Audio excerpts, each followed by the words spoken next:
ภารกิจพี่น้องเลยซื้อเครื่องมาเต็มรถนี่เด้พี่น้องเลยบอสโตเบิ่งได้จักสิเป็นของผู้ใดพี่น้องเลยเต็มรถอันเนี้ยอยู่รอเบิ่งเด้อพี่น้องผู้โชคดีสิเป็นไผอันนี้คือว่าจักแล้วอย่างนี้แบบครับอ๋อเป็นอะไรเป็น ถ้าเบิ่งผู้โชคดีกันเบิ่งค่อยเอาอันนี้ของลูกค่อยไว้กัน โมเมนต์ผู้โชคดีติเดี๋ยวว่าให้ผู้โชคดีโอ้ยฮะอ้าวสบายดีเบัดทุกคนมานี่ก็จะได้ใครมานี่ฮะพาเมียข่อยมากับลูกเพราะว่าเอาผู้สาวมานั่งเพราะว่าให้เมียข่อยไปซื้อเครื่องน้ำมื้อเช้านี้ เป็นหูจักของใช่ไหมยิงแม่นเพิ่นรู้จักเกี่ยวกับของใช้แม่ยิงหรือว่าเครื่องครัวเรือนชานอย่าลืมกดติดตามเพื่อเป็นกำลังใจให้ผมด้วยนะครับทุกคนขอบคุณมากๆครับพี่น้องโดยเปิดภาพเพิ่นกระตอนนี้เนาะมาฮอดจอดถึงบ้านน้องแต่พี่น้องเอ้ยป้าโตเข้ามากับไอ้น้อง YouTube เฮายังบ่ทันเข้ามาหากเห็นบ่าวแอนบ่าวโอริบ่าวเวียงชัยบ่าวจ้อยชาแนลบ่าวแพทย์น้อยนั่นเด้ยังบ่ทันหลายซ้ำเลยเอาสบายดีบ่าวพ่อแพทย์น้อยบ่าวพ่อแพทย์น้อยบ่ด้วยน้อยครูอ่านบ่บ่แค่ใจอยู่หยอกเด้อเอาเป็นอะไรคือมานี่ออกมาพ่อสิเริ่มลุยงานโอ้สาวเทืองสบายดีแต่งตัวงามไปร้อยอยู่สิไปถึงไดนี่ไปข้างนอกฮะไปข้างนอกสิไปข้างนอกของเราเนาะอ้าวไปดนบ่โอ้เอ้ยสั่งเลี้ยงมาพ่อสาวเทืองว่าน่ะอย่านะเนาะกะลำถ้าสั่งเลี้ยงเลยเอาพี่น้องเอ้ยมื้อนี้เฮาก็เข้ามาก็คือว่ามีภารกิจพี่น้องเลยซื้อเครื่องมาเต็มรถนี่เด้พี่น้องนี่บอสโตเบิ่งได้จักสิเป็นของผู้ใดพี่น้องเอ้ยเต็มรถอันเนี้ยอยู่รอเบิ่งเด้อพี่น้องผู้โชคดีสิเป็นไผอันนี้คือว่าจักแล้วอย่างนี้แบบครับอ๋อ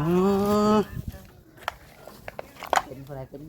ถ้าเบิ่งผู้โชคดีกันเบิ่งค่อยเอาอันนี้ของลูกค่อยไว้กันโมเมนต์ผู้โชคดีติเดี๋ยวว่าให้ผู้โชคดีโอ้ยฮะอ้าวสบายดีเบัดทุกคนมานี่ก็จะได้ใครมานี่ฮะพาเมียข่อยมากับลูกเพราะว่าเอาผู้สาวมานั่งเพราะว่าให้เมียข่อยไปซื้อเครื่องน้ำมื้อเช้านี้เป็นหูจักของใช่ไหมยิงแม่นเพิ่นรู้จักเกี่ยวกับของใช้แม่ยิงหรือว่าเครื่องครัวเรือนชานเมื่อวานนี่คือว่าให้น้องลงไปเบิ่งให้เมียว่า ฮะเอ้าของเฮาก็ซื้อเนาะเท่านะเฮาก็ซื้อเมื่อคือกันเนาะรถงานไปผมจะไปจอ ลูกสาวกินแล้วได้หมูพลอยดิต่อไม่ใช่กินบ่กับข้าวเนาะยังไม่ได้ใส่ฮะยังเนาะคือหน่อยคนแท้มื้อนี้น้อยบ่เนี่ยอ่ะพอบ่เคยมาจักเทื่อปัดแต่บรรยากาศดีเด้เนาะต่ออยู่ใกล้อ้ายตั้งแต่ไปทางใดมื้อนี้โอ้เพิ่นก็อยู่คือกันบ่อันนี้เราเป็นดินซื้อเลยติโอ้โดย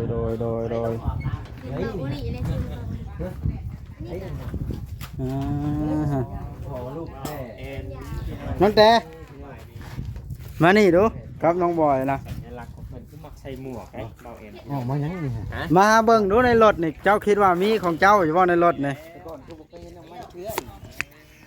ฮะในทางรถน้องแต่ก็นี่น้องแต่เจ้าคิดว่าของเจ้าสิมีน้ำมูกอยู่บ่นั่นฮะไปเลยแมนให้คนไทยคนน้องแต่ของผู้จ้าแรกสิ่งหนึ่งนี่นี่ของน้องแต่นี่บ่ได้มีจักอันนี่ก็ซื้อมาเต็มรถนี่นะแมนบ่บ่มีจักอันไปเลยแมนนี่ซะฮะไปเลยแมนนี่ก็เป็นของ เพราะว่าค่อยนับไปซีโนไปซื้อเครื่องตัวเองนี่แล้วเราเลยมาถ่ายคลิปซะก่อนก็เลยแกมาอ้างกี่ชื่อก็เลยติดรถมานำมาอ้างอย่าซื้อเครื่องนี้ฮะก็เลยท่านนี่มาทำเลยเพื่อนแม่เลยกล่าวมาถ่ายคลิปได้แต่เมื่ออยากเบิ่งอะไรนี่เป็นบ่อยากเบิ่งฮอดของผู้อื่นเนาะ ได้กันเลยเนาะ เบิ่งแล้วอยากได้เห็นได้มีอยู่ของน้องแต่นะสิ่งหนึง คือไม่แขนเสื้อเป็นบ่โอ้ ไม่แทนเสื้อกะลี เอามาได้นะได้เบิด แล้วกะอีหยังนี่ กระติกเหี่ยว กะติกเหี่ยว เอาเจ้ย ฮะเห็นได้ไปขึ้นหาของน้องแต่กัน เขาว่าแมนมดนี่แหละขอชื่อว่า แม่นบ่ แมนบ่แมนของน้องแมนเบิดนี่ บ่แม่นเบิดนี่ ขอคิดว่า ว่าซูเปอร์แมนได้นี่ รู้ศาสตร์นี่งามเนาะ ซูเปอร์แมน ชาติก็อยากได้บ่เด้อนี่ เฮ้ยงาม โอ้ยน้องแต่นี่ อ๋อมีน้ำ มีคน เย็น ห้าม เลย เห็น ใช่ เอาสรุปแล้ว โอ้ ก็ บ่จ้อยแล้วจะกินน้ำเย็นอยู่ไหน บ่ บ่ ได้ จ้อย ที่เต็มแล้ว เว้าลายยืดยาว บ่ได้ว่าลายใหญ่ห้างสิ ของน้องแต่ โอ้ ใช้ของผัวเรานะ โจมไป ใส่ของผัวแล้วอ่ะ ของผัวปะ เสือไผ่น้องแต่ ตัวนี้ โอ้เสือไผ่น้องบอย เอาขึ้นเทิงว่าคอยสิขึ้นถ่ายคลิปอยู่เทิงนั่นแล้วกาตัวนี้ โอ้ เอาบ่ตัวนี้ แฟนเสือน้ ฮะมันมีแล้วเหรอ เดี๋ยวมือได้ไปสิ จะไปให้บ่โอยแล้วก็มีแล้ว เอาให้อ้ายก็ได้ ฮะเพราะว่าก็ซื้อมา2อันนี่เด้ว่าสิบ่โอยนึงน้องแต่นึงว่ะ ได้ เป็นสั้นล่ะสิให้บ่โอยเบิด เอานะอันนึงของเจ้า มีชำนาญเขาน้องแต่ พี่บ่แล้ว บ่แล้วแนวใดมีชำนาญเขามีชำนาญ ำยังบ่หมัดของน้องแต่โอ้ติดกับ นี่ สากพื้นบักใหญ่ อ้าว ๆเนี่ย ขึ้นไปปูมึงด้วยสิ สี ขึ้น ปู ทางเลย ซ้ำ ขึ้น สี ไป น ปู อน น้องมึงด้วย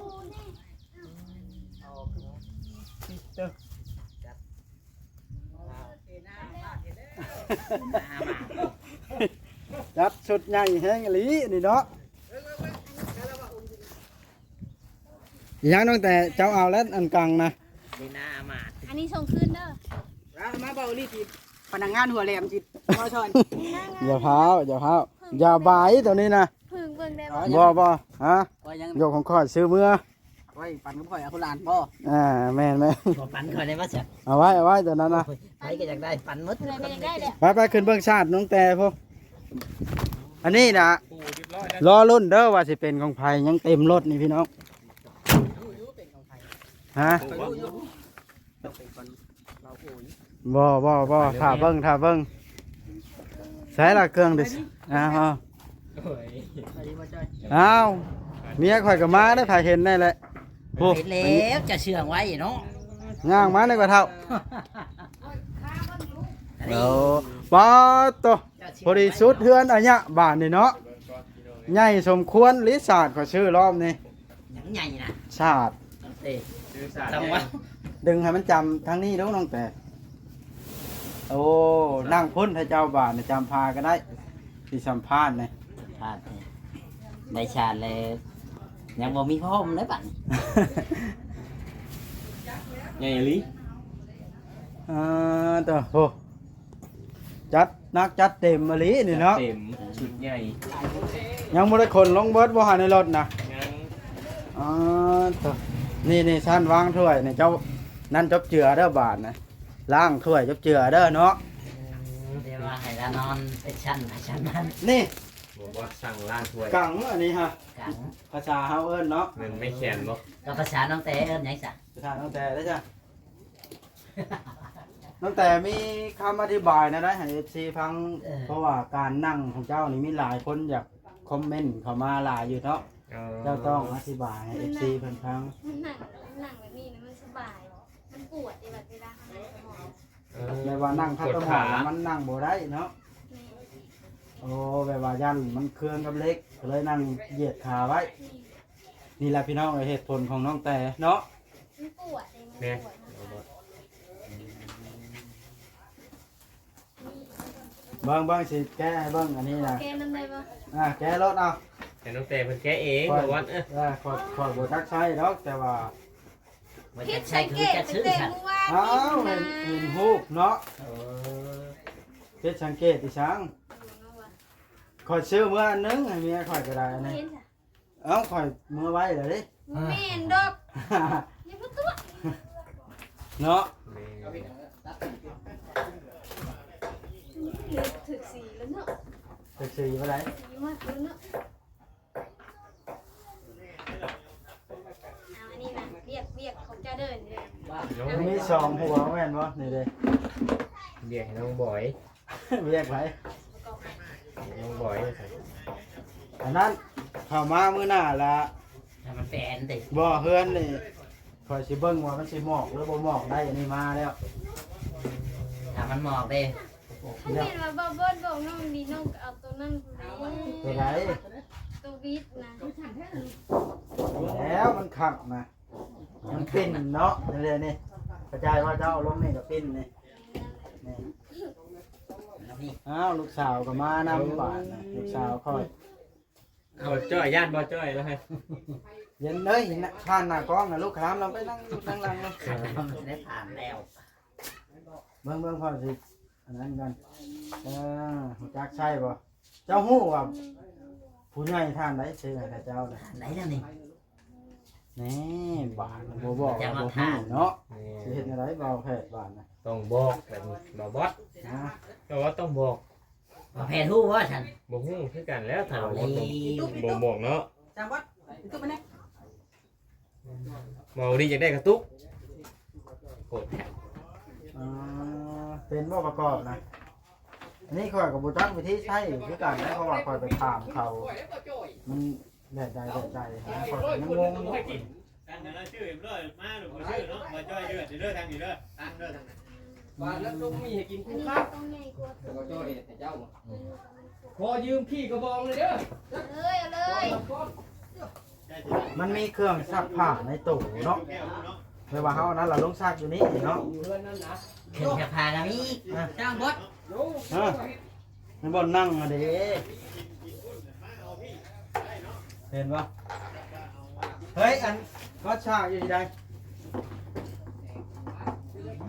นะสายมันได้ซะบ่มันน้ำเข้าไปนี่นะเด้สายขาวนะ เห็ดฉันก็ได้เสียเขาเสียออก โอ้ โอ้ย เอาพี่น้องนะครับหมู่เฮาก็ได้ให้ได้ ยาว เฉลยเลย ได้ ตั้งแต่ไอ้ที่ซื้อเครื่องของนี่มาให้กา เฮ้ยเจ๋งของลูก อันนั้นเป็นทางเอื้อนจุลี่กับแม่กงวาลีแหละผู้รักผู้ใหญ่ผู้เพิ่นเฮ็ดเฮือนเฮ็ดชานนี่แหละ บ่บ่นี่บ่แม่นเพิ่นให้เจ้าพิษบ่บ่บ่ บ่มีพิษต้องหาวิธี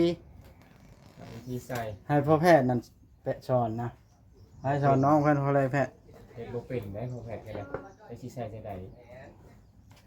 ต้องแต่งใส่ได้แล้ว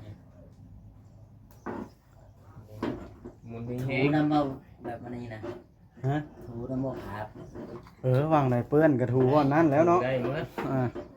มันบ่ได้นี่ มันผิดตัวนี้ตัวต้องพี่มันอยู่ในที่ เว้าไป ไป จะแป้ง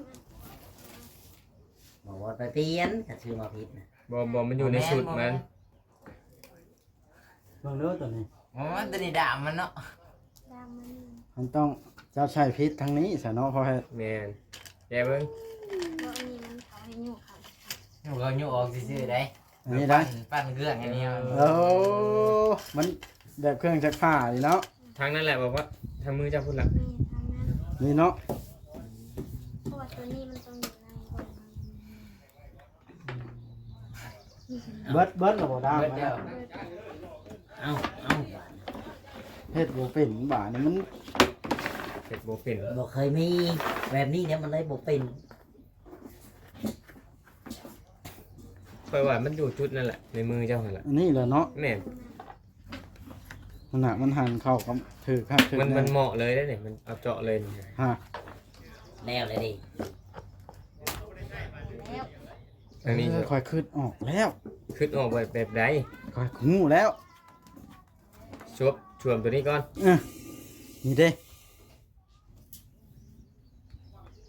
นี่ อืม นี่ เออ ลัดไว้เด้ แม่นถือแล้ว ฮะ แล้วบัด เรียบร้อย อ่า ขึ้นอยู่เบื้องนี้มันคือยุบขึ้นยุบลงได้ ถูแบบได้บัดนี่ อ้าวเฮา ให้มาว่า ยุ่ง ช้อน ปิ่น ถือ เลยแล้วเนาะ แม่นะหนูมันก็บินเลย เวลาเฮายุ่งตามแป้นปิ่นเลย ต้องสอนไหน กว่าฮอดเครื่องให้ผ้าความข้างอ่ะลองดูเงื้องตัวนั้นออกก่อนนี่ โอ้ย เอาเวียกเจ้าได้นี่ นั่นบ่ต้องออกแห้งเนาะ แม่น อันนี้เฮาจุ่มน้ำ ตัวนี้กับมุนได้ด้วยกันอย่างนี้นะ โอ้บ่แม่นเนาะ บ่ได้บ่ทศวรรษนะพูดถึงว่าเขาจะใส่ ซักผ้านี่เด้ แม่น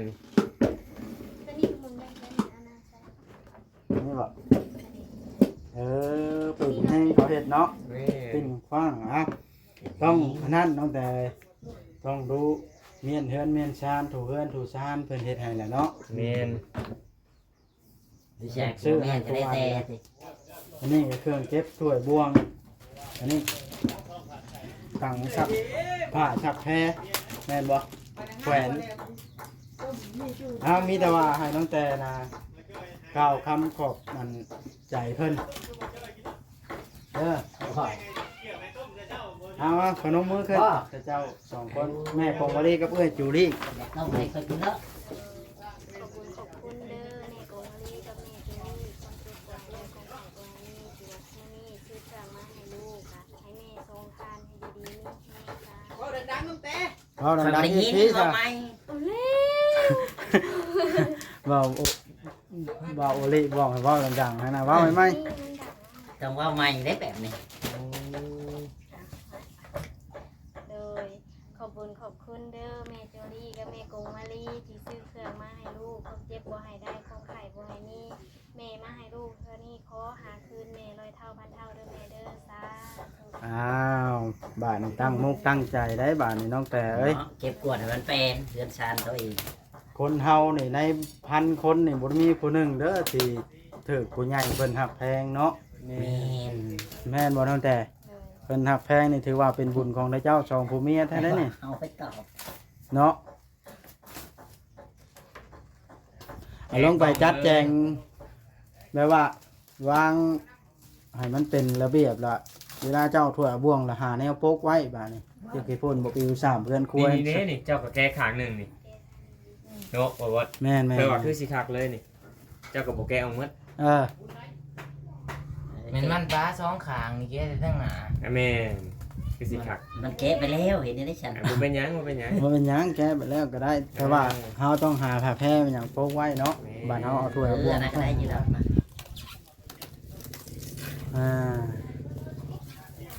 ดีใจน้ำตั้งแต่บาทนี่เนาะ แม่น ห้องน้ำห้องในคุดเรียบร้อยแล้วบ่ เดี๋ยวแล้วมันจะด่าจางมาเลยมันเป็นจำมาแล้วอะไรยังประมาณ20เซนนี่ มีแต่แปลงแล้วเอาพอลงได้เลย ใครเป็นคนขุดนะ ลุง ลุงโอ้ย ให้ลุงขุด ซอยกันนะเปลี่ยนกัน ซอยกันเปลี่ยนกันส่วนเปลี่ยนกันฟุต วัดตะคักแห้งได้ศาสตร์แล้วเนาะดีใจละ ช่วยกัน บาทนะ มันจังแล้วไว้ เพราะว่ามื้อนั้นทางเอื้อยตุลี่เบิ่งเห็นค่อยขึ้นมานั่งสัมภาษณ์เจ้าแล้วโอ้ยว่าเฮือนบ่กำงามบ่มีศาสตร์ปูเนาะลาวะ ชื่อศาสตร์ใหญ่ๆไปเด้อลาวก็เลยเอาบักใหญ่สมใจเนาะพ่อลูกแพทย์ แม่น เต็มเพื่อนอันเนี้ย พี่น้องเอ้ยยาว เวลาเนี่ยมันยังเต็มพื้น มันยังติดเหมือนกันนะ ๆสา อ๋อ 2 คูณ 3ก็2 เมตรคูณ 3 เมตรละหมดบ่ อันนี้นะ นี่ 2 เมตรปลายขอยว่าเลย3บ่ สาม 2เมตรครึ่งเนาะประมาณ นี่นี่2 เมตรอ ส ยู่ อง แล้ว เมตร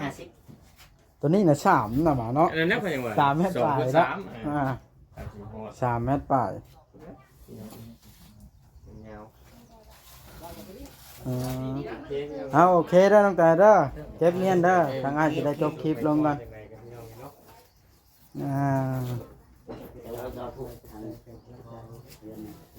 เอาบาทนี่พี่น้องไอ้คลิปนี้ก็สิได้จบคลิปลงเพียงซ้ำนี้แหละมาลุ้นกันต่อว่า สิเป็นของไผดิ สิเป็นของไผอยู่ในรถบาทเลย น้องแต่ก็บ่จักดอก เดี๋ยวว่าของดุ มารุ่นกับต่อพี่น้องเป็นของไผ แม่นมาลุ้นกันต่อว่าสิเป็นของไผพี่น้องอายุรถนี่ก็ตวยังสาด2ผืนบักใหญ่เด้อันนี้ก็ได้พี่น้องเอ้ย มาซื้อแต่พื้นใหญ่แล้วก็ของกินของอยู่ที่อยู่ที่นอนมุ้งถ้าสิเป็นของไผ่บาทนี่สิเป็นของอันบ้าจ้อยชาแนลเฮาบ่ฮะ โอ้ยอยากให้เนื้อบ่ได้เด้อเป็นของคน รุ่นเด้อพี่น้องเด้อเนาะเอาสำหรับคลิปนี้เฮาสร้างเวียงพ่อบันทีบ่ โดยตามชื่อว่าครับ เอาโดยเอาบาทนี่พี่น้องเลย เพิ่นจ้างไปเฮ็ดห้องน้ำนี่ มีแต่ว่ารอชมในคลิปต่อไปเด้อบาทนี้เนาะคลิปนี้ก็สิได้ขอจบลงเพียงซ้ำนี้ซะก่อนเนาะขอวัดก็ได้จังใดก็ขอขอบคุญขอบคุณทางเอื้อยตุลี่และก็แม่กงวารีหลายๆเด้อเนาะที่มอบหน้าที่ภารกิจให้บวัดเป็นสะพานบุญพอได้ให้มีงานถ่ายพี่น้องจังใดก็ขอให้เพิ่นอยู่ดีมีแห้งสุขกายสบายใจเด้อความเจ็บอย่าได้ความไข่อย่ามีเด้อท่านทั้งสองเนาะขอให้เฮ็ดหยังกะลาบลื่นไปเบิดใช้ชีวิตก็ขอให้มีแต่ความสุขเด้อแม่ทั้งสองเด้อเอาคลิปนี้สบายดีบ๊ายบายคลิปหน้าจังพบพ่อกันพี่น้องเอ้ยถ้าเบิ่งถ้าชมต้องการว่าสิพ่อกันอยู่ใส่กระไดพี่น้องบ๊ายบาย